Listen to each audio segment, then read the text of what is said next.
My name is Sienna, and I am 28 years old.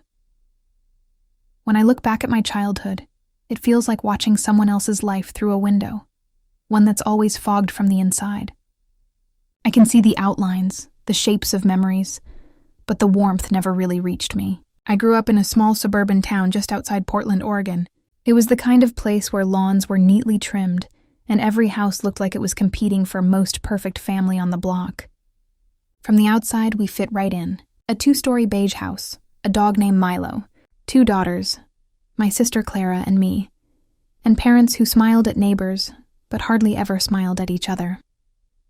Clara was 2 years younger than me, but she might as well have been born with a spotlight over her crib. Everything she did seemed to sparkle in my parents' eyes. She was the golden child, the kind of daughter every relative adored instantly. She was beautiful in a way that photographs love. Blonde hair, green eyes, and a laugh that could charm anyone in a room. I loved her once. I still do in a strange, distant way. But as we grew older, I learned that love in our house was never unconditional. It was measured in gifts, attention, and approval, and in all those measures, I was always short. My mother, Julia, was a perfectionist in every sense. Her voice was always calm, her hair always perfectly brushed, her smile perfectly timed for every visitor. She didn't shout. She didn't need to. Her disappointment was quiet, and somehow that hurt more.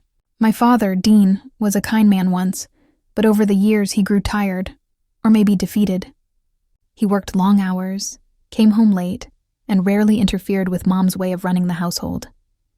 He'd tell me quietly, "Don't take it personally, Sienna. Your mom just sees the world differently." But even his eyes said he knew it wasn't right. Growing up, I learned early that my role in the family was the background character.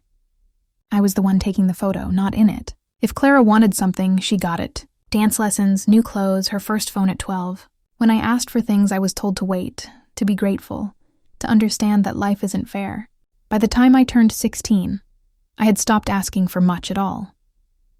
Still, there were moments when I believed things could change. When I was in high school, I got accepted into a prestigious art program. A big deal for me, since I'd always loved painting. When I showed my mom the letter, she smiled thinly and said, "That's nice, Sienna, but you'll never make money with art. Maybe you can help Clara with her college essays instead. She's going to need support." I remember standing there, letter trembling in my hand, realizing that my achievements didn't even register in her world. I helped Clara with her essays, of course, because that's what I always did. Helped. I was the invisible scaffolding that held up her shiny image. The years passed, and my relationship with them turned into a polite kind of distance. I moved out at 21, after finishing a business degree from a state college. I worked in marketing for a small company and managed to build a simple, quiet life. I wasn't rich, but I was stable, and for a while that felt like enough, but even distance couldn't erase the old wounds. Every time I visited home, it was like walking into a theater where the same play had been running for years. The same roles, the same lines, and I was still cast as the extra. Then came that Christmas, the one that changed everything. It was Christmas Eve, and I had driven 6 hours to spend the holidays with my family. It had been 2 years since my last visit, and I thought maybe, just maybe, time had softened things. I was wrong. The house looked the same, overly decorated, with every corner screaming festive perfection. My mom greeted me at the door, her lipstick red enough to match the poinsettias on the table. "Sienna, you made it," she said, her voice cheerful but distant, like she was greeting a distant relative she didn't fully remember. Clara came running down the stairs in a silk red dress, her hair bouncing perfectly. "Oh my God, you're here," she said, hugging me briefly before pulling out her phone to take a selfie. I smiled for it, though I felt like I didn't belong in the frame. Dinner was loud. Laughter, stories, clinking glasses. I mostly listened, occasionally answering questions about my job and life. Every topic somehow circled back to Clara. Her promotion, her new boyfriend, her plans to move into a bigger apartment. Mom and Dad beamed like proud sponsors. I tried to remind myself that this was just who they were, but it hurt anyway. After dinner, we sat near the tree, surrounded by perfectly wrapped gifts. The air smelled of cinnamon and fake cheer.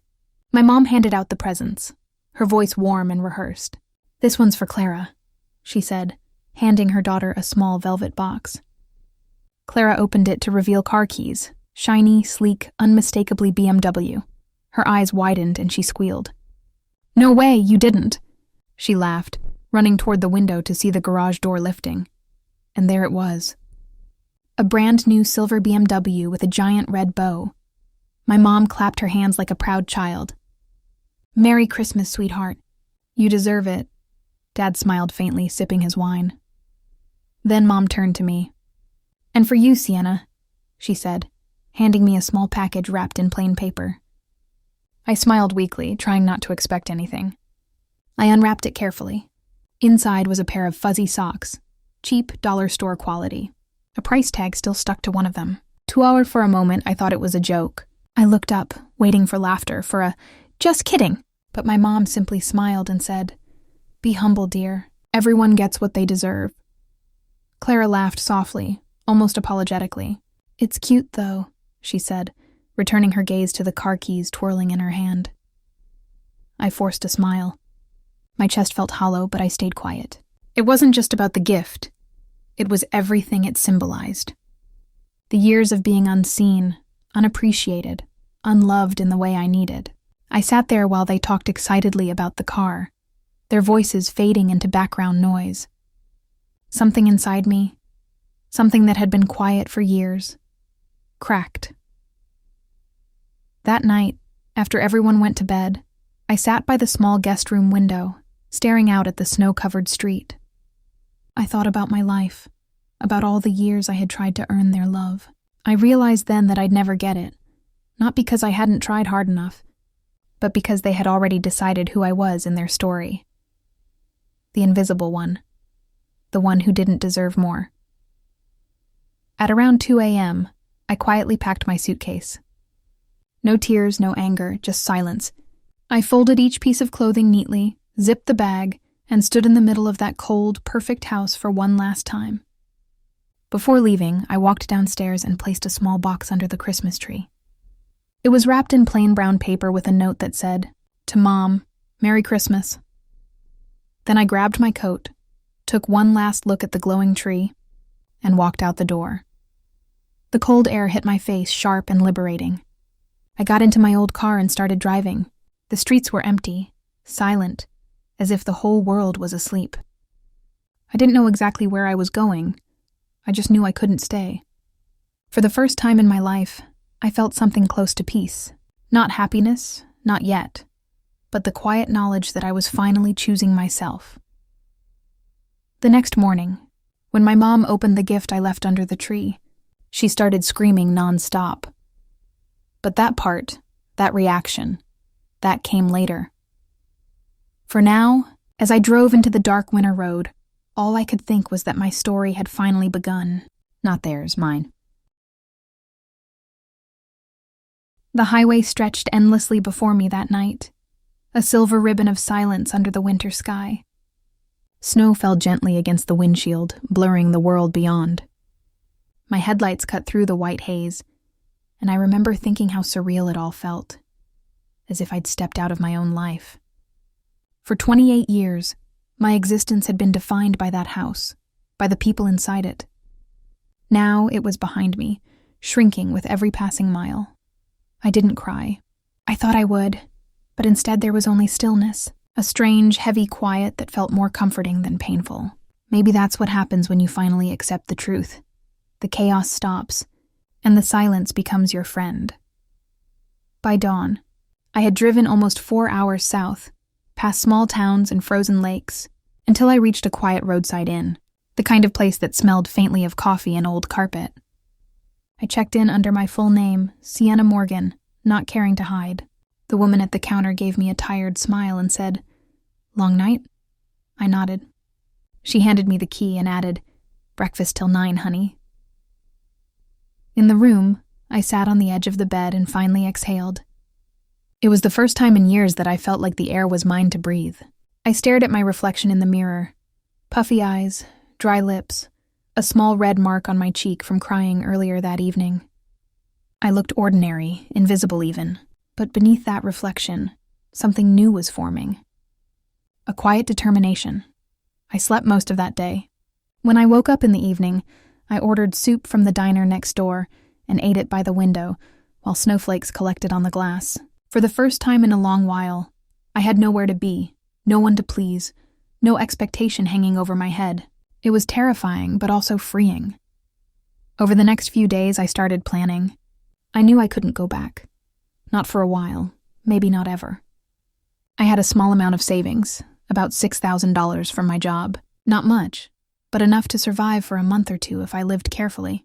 I decided to drive toward Seattle, a city big enough for me to disappear into.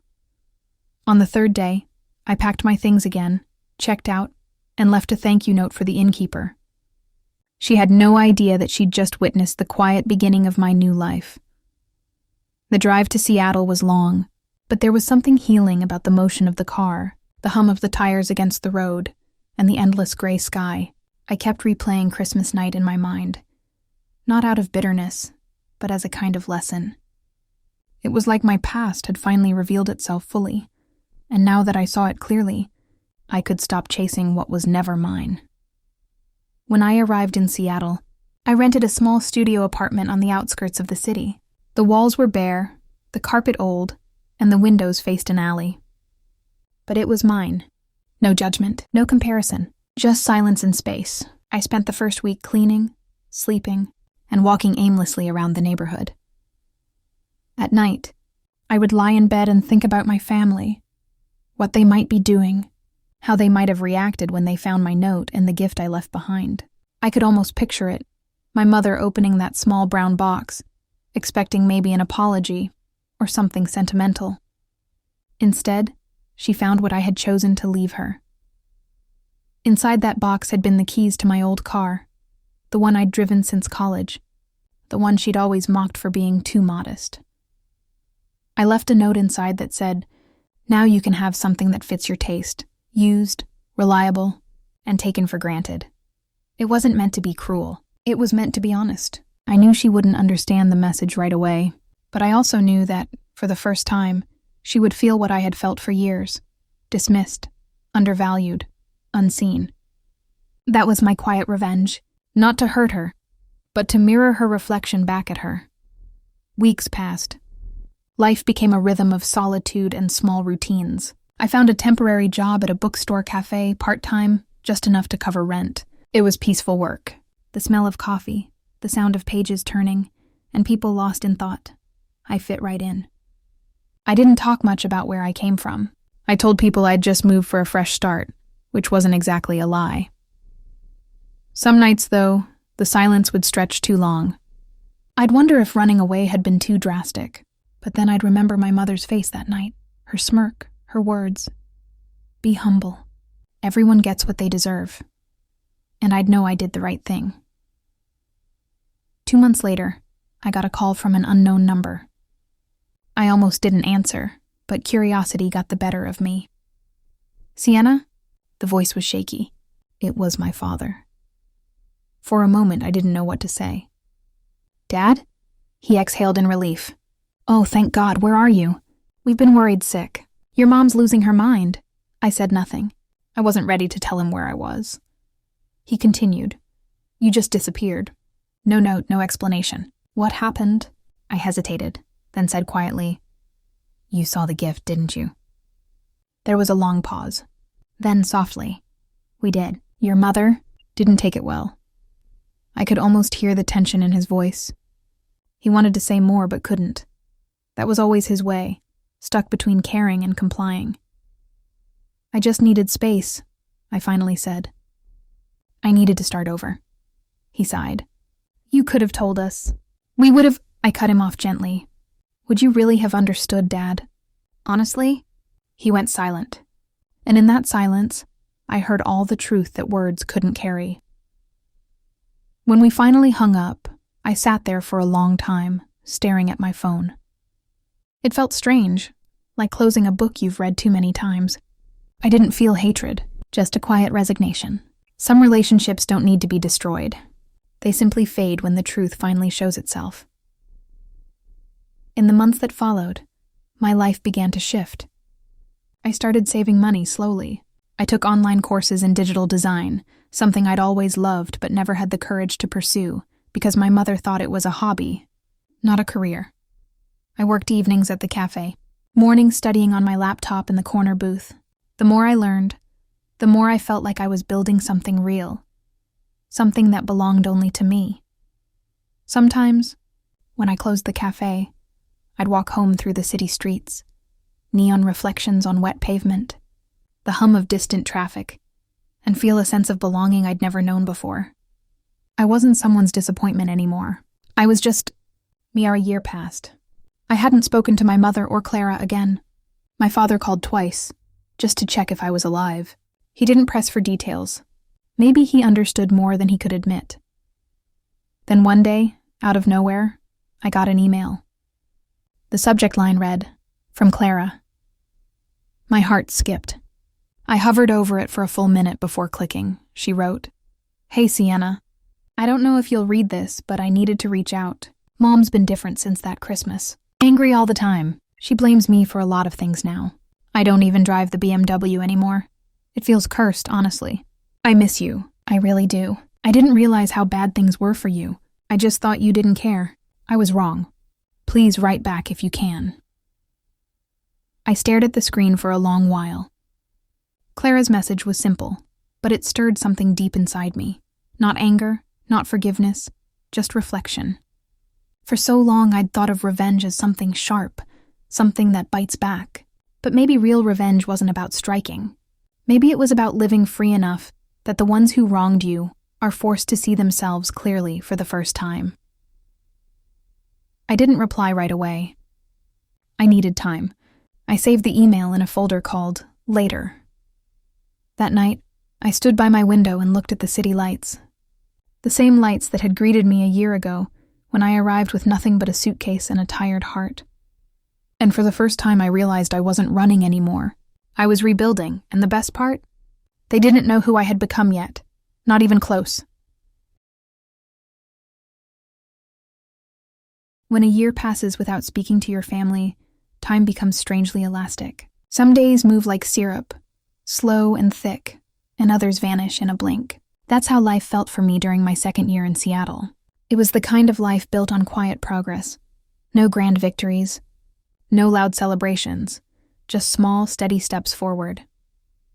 I worked at the cafe full-time now, managing it in the mornings and spending my evenings freelancing as a designer.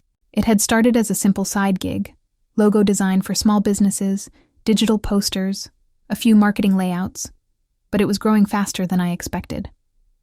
People liked my work. They said it felt authentic, human. Words I'd never heard used to describe me before. There was something healing about that. To be seen not as someone's daughter or sister, but as an individual with her own skill, her own worth.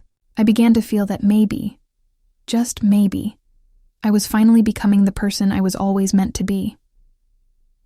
By the end of that year, I had saved enough money to leave my tiny studio apartment and move into a one-bedroom place in a quieter neighborhood.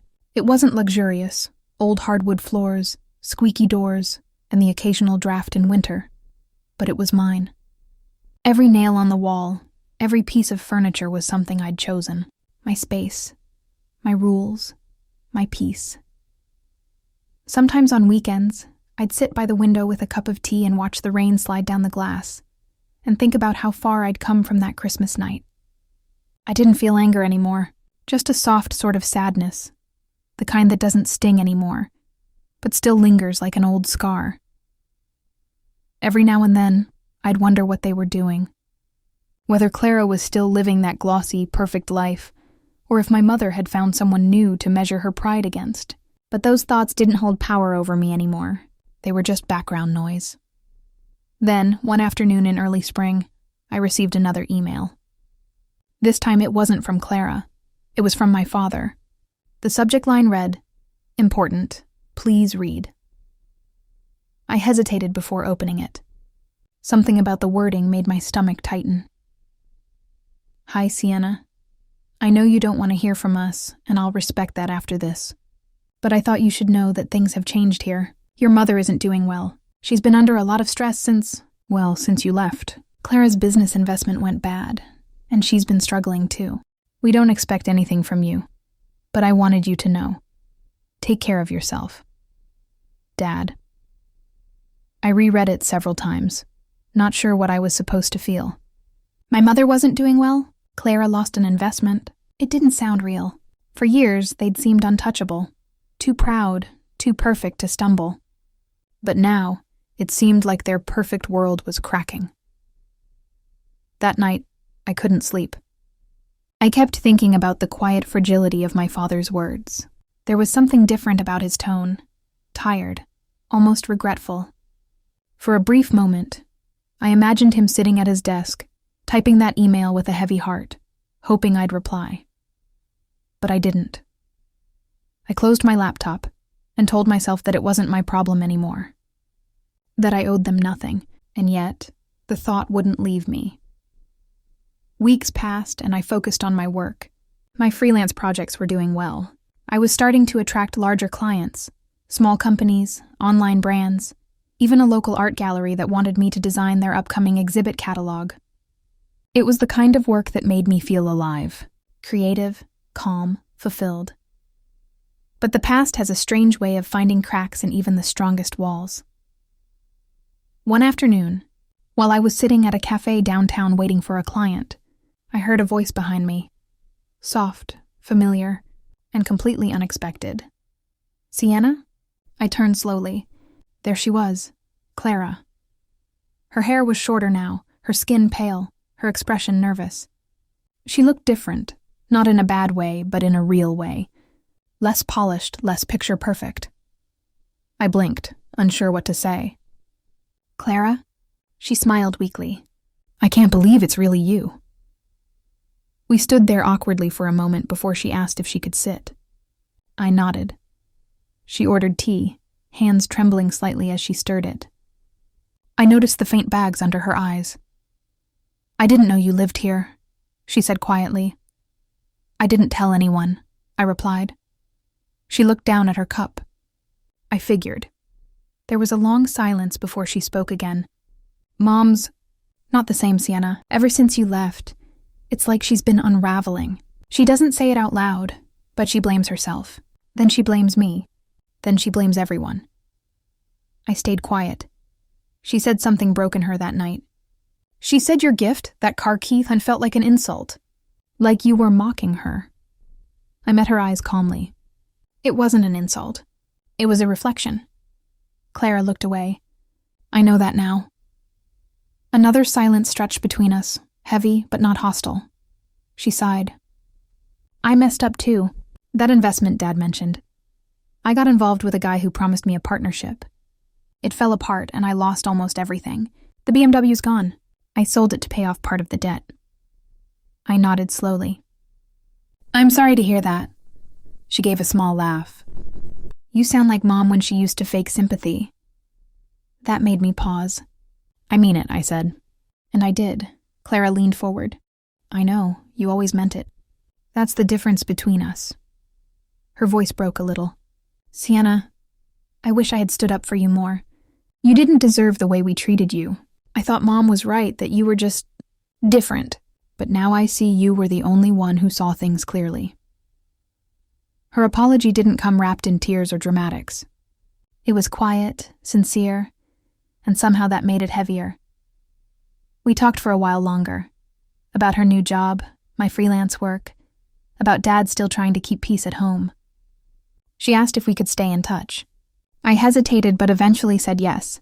Something in me wanted closure, not revenge anymore. At least not the old kind. After she left, I sat in the cafe for a long time, watching people move outside. Life had a strange symmetry. For years I'd wanted them to see my worth, to regret how they'd treated me. Now that regret had come, but I didn't feel triumph. I felt calm. I had already won quietly by living differently. Over the next few months, Clara and I exchanged occasional messages. Nothing deep, just polite updates. She sent me a photo of her dog. I sent her a picture of the cafe I managed. We weren't sisters again, not yet, but we weren't strangers anymore.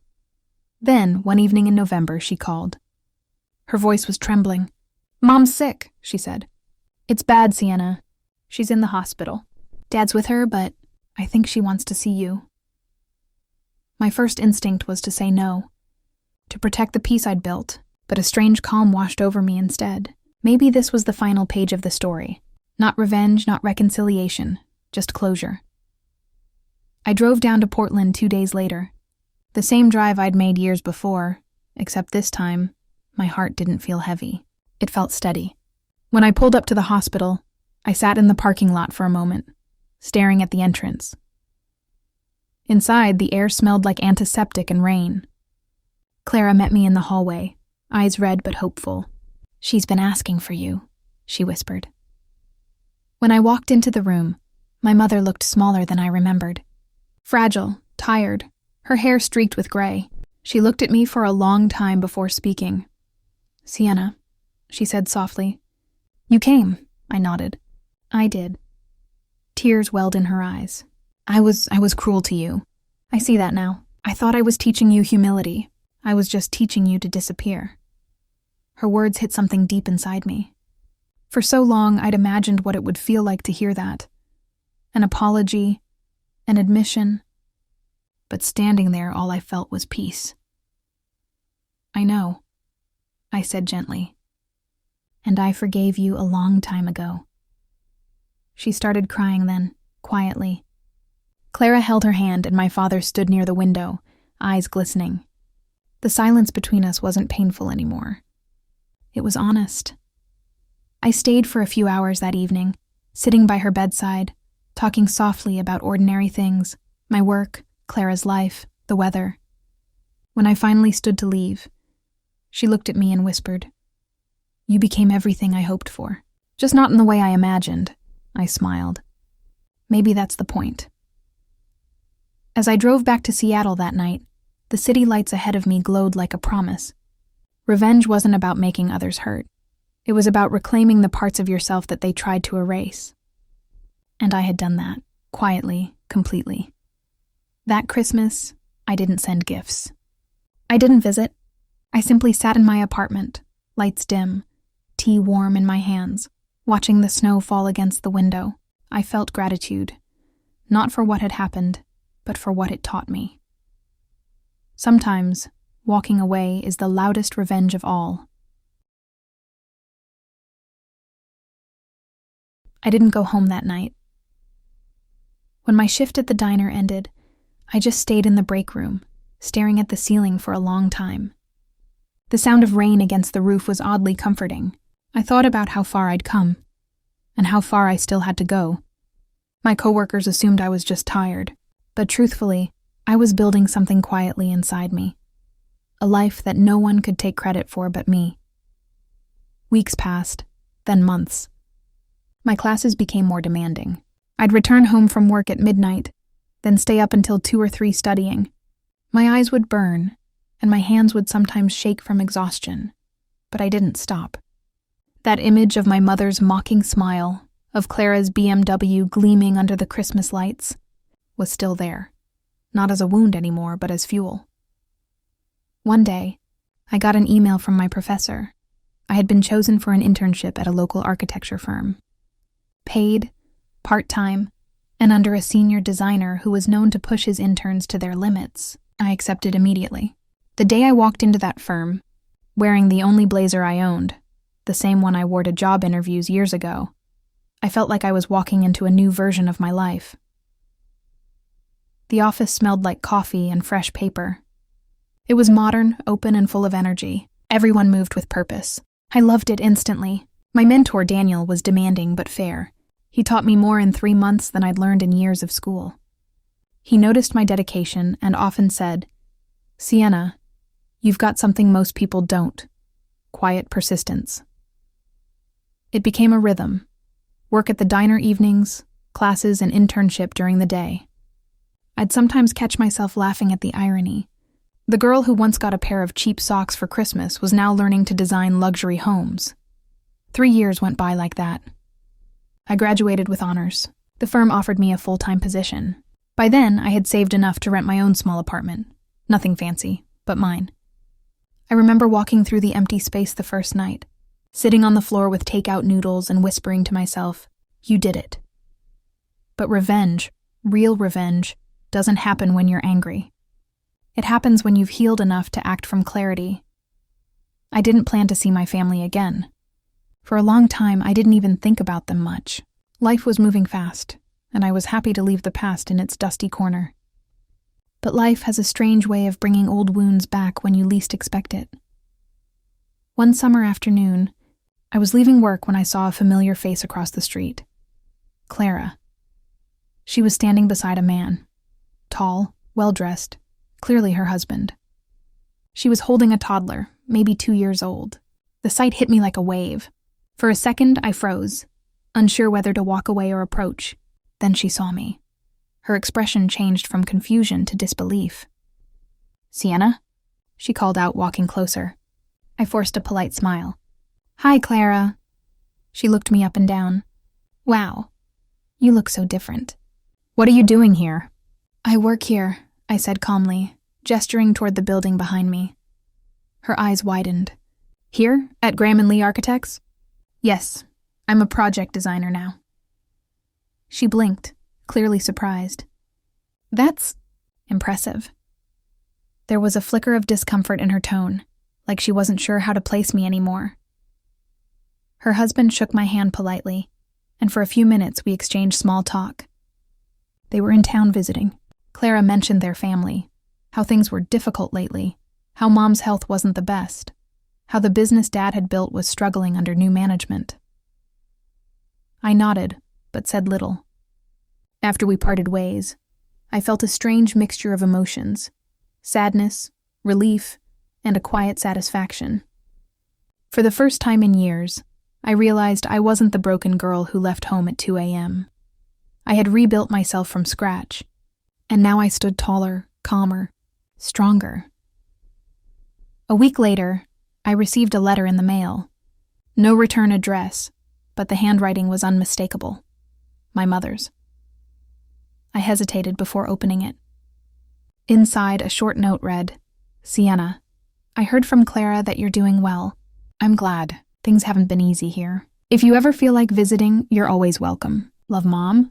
There was no apology, no acknowledgement of what had happened, just an invitation written in the tone of someone who thought time erased everything. I put the letter away in a drawer and left it there for months. But it lingered in my mind. Around that time, my firm got a contract to renovate an old farmhouse outside town. When I saw the address on the file, I froze. It was less than a mile from my family's home. It felt like life was nudging me toward something. So I accepted the project. Driving through my old hometown after all those years was surreal. The streets were smaller than I remembered, the shops older. I parked near the farmhouse site and stood for a moment, breathing in the familiar air. The place was quiet, surrounded by fields that stretched into the distance. After the meeting with the property owner, curiosity got the better of me. I drove by my old home. The big house with the white porch was still there, though it looked tired, neglected. The paint was peeling, the yard overgrown, the BMW was gone. In its place, an old SUV sat in the driveway. For a while, I just sat in my car, watching the house from a distance. Then I saw movement. The curtain in the front window shifted slightly. My mother was there. She looked older, smaller somehow. The sight didn't fill me with anger this time. Just a deep, reflective sadness. That night, I couldn't sleep. My mind kept circling the same thought. Not revenge in the traditional sense, but something more meaningful. Something that would make her truly see what she had done. Not through cruelty, but through contrast. A few weeks later, I made my decision. The company I worked for had recently announced a charity initiative, pro bono design projects for struggling small businesses. I submitted a proposal under my team's name, anonymously at first. The proposed site, the old cafe my father once used to visit, now nearly closed down, owned by a distant cousin of ours. The project was approved. I poured my heart into it, designing it to be both modern and warm, filled with light and purpose. I visited the town regularly during construction, always careful to stay unseen by my family. People started noticing. Word spread that the girl from the diner had become the woman redesigning half the town's landmarks. One evening, after a site inspection, I stopped at a small grocery store. The cashier recognized me. "You're Sienna, right?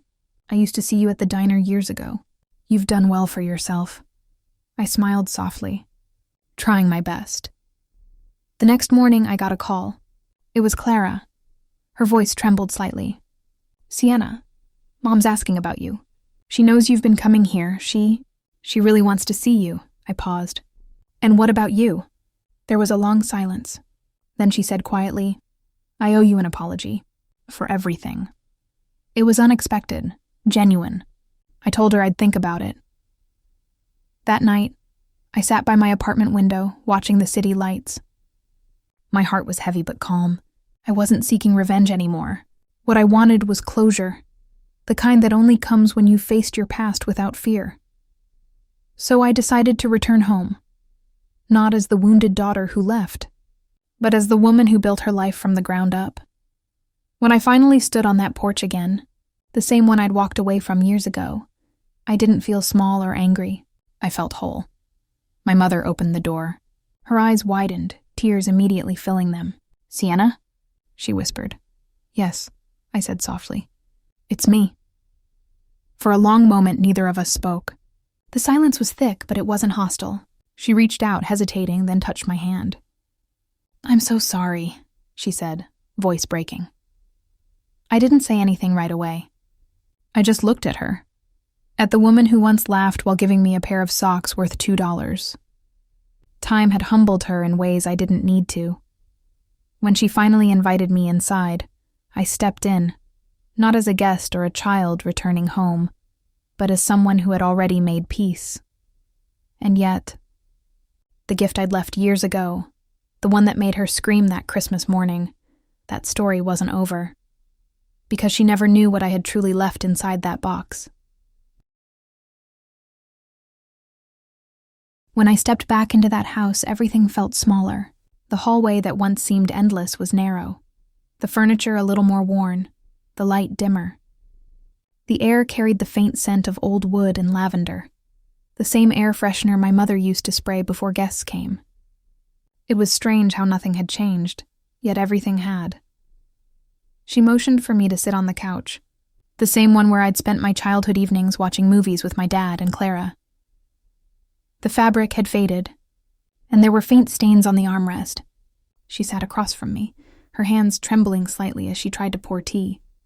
"You look healthy," she said softly. "You've grown into such a fine woman." I smiled politely. "Thank you." The silence that followed was thick. She kept glancing at me, as though trying to find the right words. I knew what she wanted to say, but I also knew she didn't know how. My mother wasn't the type to apologize easily. She hid her guilt behind forced normalcy. Finally, she sighed. "I suppose I owe you an apology," she said, her voice cracking slightly. "For that Christmas, and maybe for more than just that." I stayed quiet. She continued, "I thought I was teaching you humility, but I see now that I was cruel. I don't know why I did it. Maybe I was angry that you were too much like your father. He always spoiled you. And when he passed, I felt like I had to be the strong one, the one who made sure you didn't grow entitled." Her confession came out uneven, her words tumbling through tears she tried to suppress. I took a deep breath. "Mom," I said quietly, "you didn't need to teach me humility. Life did that for you." She looked down, unable to meet my eyes. There was something I'd kept locked in my heart all those years. Not the anger, but the question, why? Why was I always the one left out, overlooked, treated like the lesser child? And now, sitting here, watching her struggle to find the words, I realized she probably didn't even know the real answer herself. After a while, she asked, "Do you ever think about that night?" "The night you left?" I nodded. "Every now and then." She smiled faintly, though it looked more like a grimace. "You know, I found your note under the tree that morning. The one with the gift you left behind." My pulse quickened slightly. I leaned back, pretending calm. "You opened it?" "Yes," she said quietly. "I still remember it like it was yesterday." Her voice trembled as she continued. When I unwrapped the paper, I expected, I don't know, maybe something small or silly. But when I opened that box and saw what was inside, I couldn't breathe. It wasn't about the object itself. It was the message it carried. She looked up at me then, her eyes glossy with tears. Sienna, I need to ask, why did you do it? What did you want me to feel? I took a slow sip of tea before answering. My hands were steady. I didn't want you to feel what I felt that Christmas morning. I wanted you to understand it. She blinked, her confusion plain. Understand what? The feeling of being invisible, I said simply. The silence that followed was deafening. That night, after I left home, I had sat in the diner's parking lot for an hour before the bus came. The small gift box I'd left under the tree had taken me all night to prepare. Inside it was something simple, a single folded note and a tiny silver bracelet. The note read, For every time I felt small, you reminded me to stay humble. I'm giving this back to you, the feeling of being unseen. Merry Christmas, Mom. The bracelet wasn't expensive. It was one I'd bought for her years before, on my first paycheck as a teenager. She'd never worn it. She said it wasn't her style.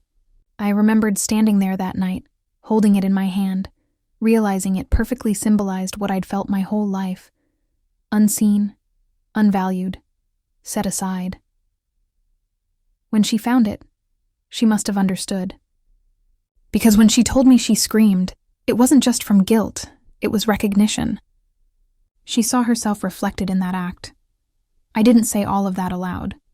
I just looked at her now, across that old coffee table, and said gently, You screamed because for once you were the one who felt left behind. Her lips trembled.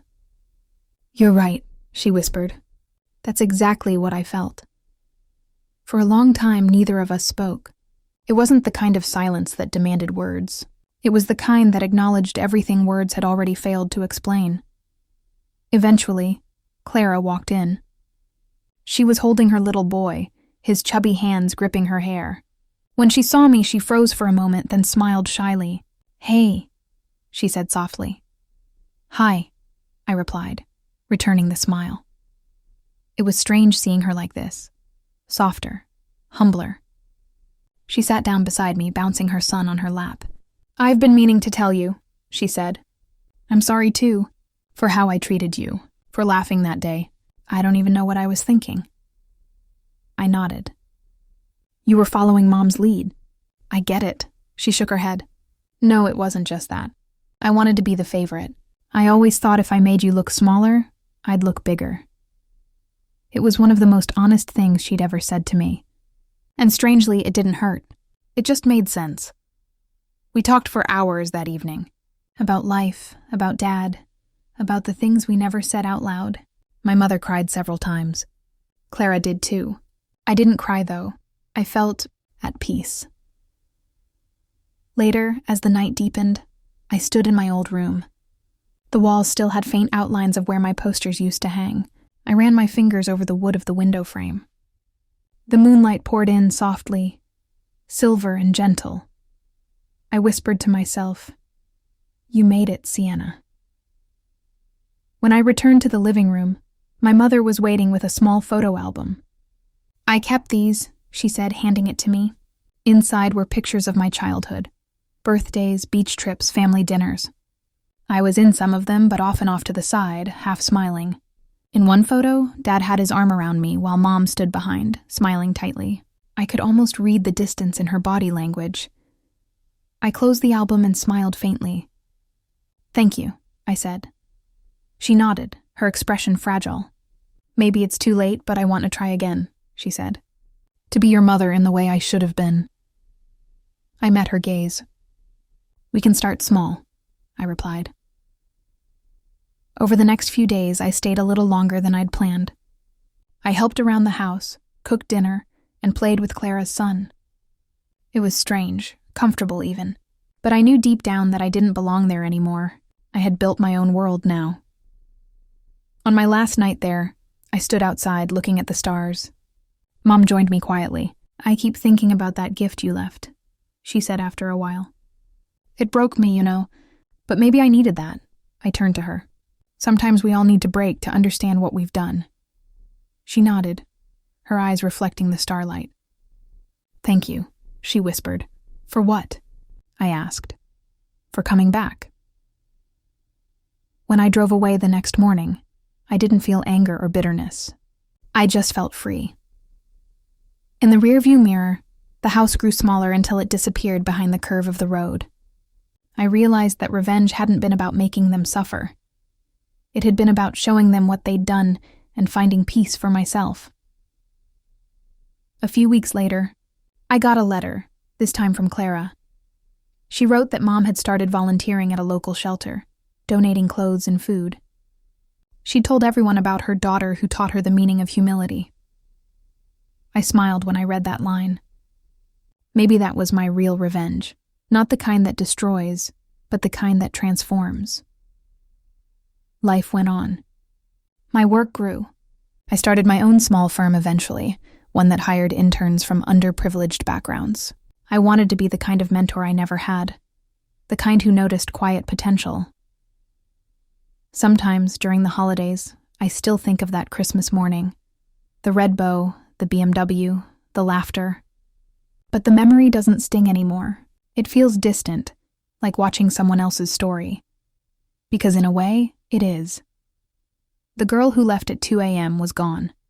The woman who came back had built herself from pain, piece by piece, until she didn't need approval, validation, or revenge anymore. And that, I realized, was the best revenge of all. But still, part of me wondered if Mom ever looked at that bracelet again. Maybe she kept it somewhere, as a quiet reminder. Or maybe she lost it, like all the little things she once thought didn't matter. Either way, I knew the message had stayed. To forgive doesn't mean to forget. It means to remember without hatred. And for the first time in my life, I finally could. The year after that visit, my life began to settle into something quiet, steady, and deeply fulfilling. The chaos that had once defined my days, the exhaustion, the uncertainty, the loneliness, had turned into balance. I had my own firm now, a small but thriving architecture studio downtown. It wasn't flashy or huge, but it had heart. Every design we made had a story, a purpose. And somehow, that became my way of healing, building structures that meant something, that gave others the stability I once craved. Some mornings, when the early light poured into my office, I would look out at the city skyline and feel this strange mix of gratitude and disbelief. How did I get here? I used to stand behind the counter at a diner, wiping tables for tips, dreaming of a life where I wouldn't have to count every dollar before paying rent. Now, clients came to me for my ideas, for my taste, for my sense of calm precision. I wasn't chasing survival anymore. I was living with purpose. One afternoon, about a year later, I received a phone call that pulled me back into the past again. It was Clara. Her voice was shaky, softer than I remembered. "Sienna," she said, "Mom's not well. She's in the hospital. They think it's her heart." For a moment I didn't speak. I could hear her breathing on the other end, waiting for me to say something. My thoughts swirled, not panic, not anger, just the steady awareness that time was moving on, and that no matter how far we'd come, life still had its own rhythm. "I'll come," I said quietly. The hospital was small, the same one where Dad had been admitted years ago. The smell of disinfectant and the distant hum of machines brought a wave of memory I wasn't expecting. When I walked into her room, she was asleep. Her face was pale, softer somehow. She looked fragile, almost peaceful. Clara stood by the window holding her son. When she saw me, she smiled faintly. "She's been asking for you," she whispered. I nodded, moving closer to the bed. Seeing my mother like that, weak, quiet, stripped of all the sharpness that had once defined her, filled me with emotions I couldn't quite name. There was no anger left, just understanding. Time had done what revenge could not. It had humbled everything. When she woke, her eyes fluttered open slowly. For a few seconds she looked confused.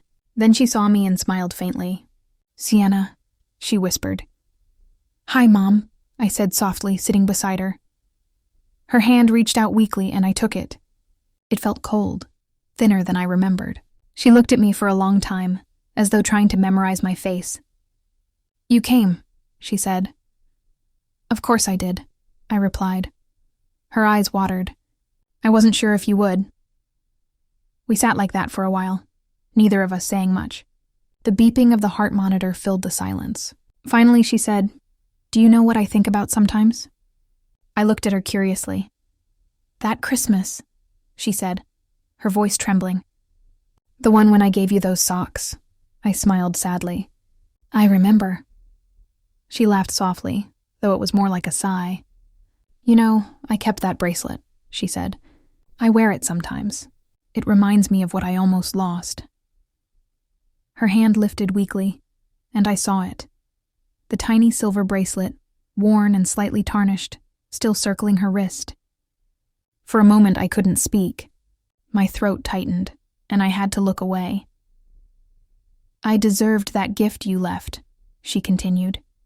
"You didn't need to say anything more. I understood. It took me years, but I understood." Tears stung my eyes. "You don't need to talk about it, Mom." "I do," she said, her voice firmer. "Because I don't want to leave things unsaid again. I was a bad mother in many ways. I hurt you when I should have loved you harder. I compared you, ignored you, mocked you. You didn't deserve any of it." The words hung in the air, heavy but healing.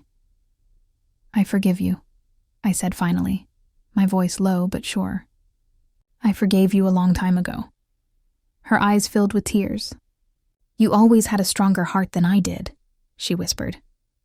"Your father used to say that." When she mentioned Dad, I felt something loosen inside me, a knot that had sat there for years. Maybe this was what closure really looked like, not grand gestures or dramatic payback, just quiet moments of truth between two people who had once been strangers under the same roof. She was discharged a week later. Clara and I took turns visiting her, making sure she had meals, medication, and company. We even shared a few dinners together, the kind we hadn't had since we were kids. The tension that used to fill every corner of that house seemed to have faded. We talked, laughed, even watched old family videos. For the first time, it actually felt like a family again, imperfect but real. One night, after helping her into bed, Mom called me over. "Sienna?" she said softly. "Yes?" "I wanted to tell you something. You were always my reminder of what I could have been if I had been brave. I think that's why I resented you. You didn't take what life gave you. You made your own." I didn't know how to respond. I just leaned down, kissed her forehead, and said, "Good night, Mom." She smiled. "Good night, my daughter." That was the first time she'd said it like that, without bitterness, without distance. Just simple and real. Months went by. I visited often, but I didn't move back. My life was elsewhere now. Sometimes, though, I'd drive through my old town just to pass by that house. It still looked the same. The porch a little worn, the yard still filled with wild grass. But there was something gentler about it now. It wasn't haunted anymore. Clara and I grew closer. She often called me for advice, sometimes just to chat.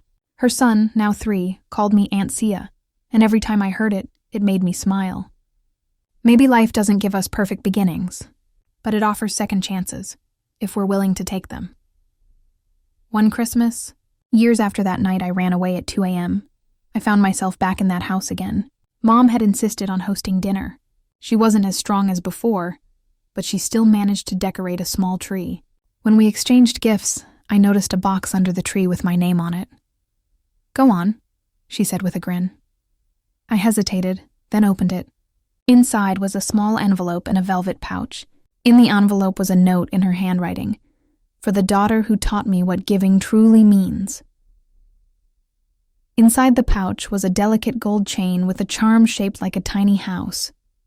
On the back, engraved in tiny letters, were the words, "Home is the one you build yourself." Tears welled in my eyes. I looked up at her, and she was smiling through her own tears. "It's beautiful," I whispered. She nodded. "You earned it."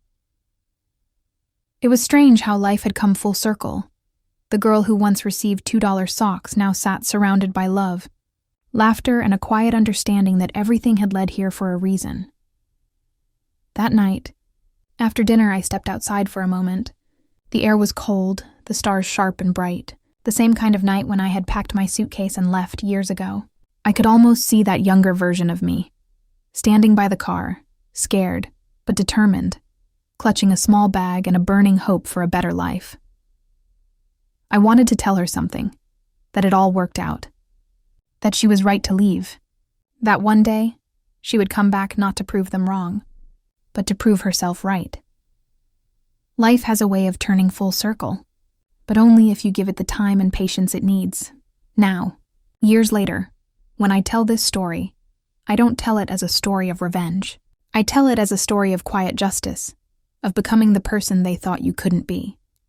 Revenge doesn't always have to burn. Sometimes it just glows quietly in your success, in your peace, in the way you move forward without anger. And if there's one thing I learned from it all, it's that walking away isn't weakness. Sometimes it's the strongest thing you can do, because when you walk away, you create space. Space for growth, healing, and the kind of transformation that turns pain into power. My mother passed 2 years later, peacefully in her sleep. At her funeral, Clara and I stood side by side. I held her son's hand, watching the autumn leaves fall gently around the headstone. It wasn't grief that filled me. It was gratitude. Gratitude for the lessons, the closure, the strange beauty of life coming full circle. After the ceremony, I placed something small beside her grave, a new bracelet, silver and simple, engraved with one word, peace. It wasn't for her alone. It was for both of us. And as I walked back to my car, I realized that the story had ended exactly how it needed to. Not with bitterness, but with understanding. Now, when people ask about my past, I smile and say only this. Once upon a time, I was the girl who got socks for Christmas, and now I'm the woman who builds homes, for herself and for others. Because the best revenge isn't making others suffer. It's building a life so full, so peaceful, and so complete, that the memory of pain no longer has power over you. So if you're listening to this, if someone once made you feel small, invisible, or undeserving, and remember this, you don't have to fight to prove your worth. Just build, grow, evolve quietly, because one day they'll see it, and when they do, they'll understand what real strength looks like. This was my calm revenge. If you enjoyed my story, don't forget to like, share, and subscribe to my calm revenge, where every story reminds you that peace is the sweetest form of payback.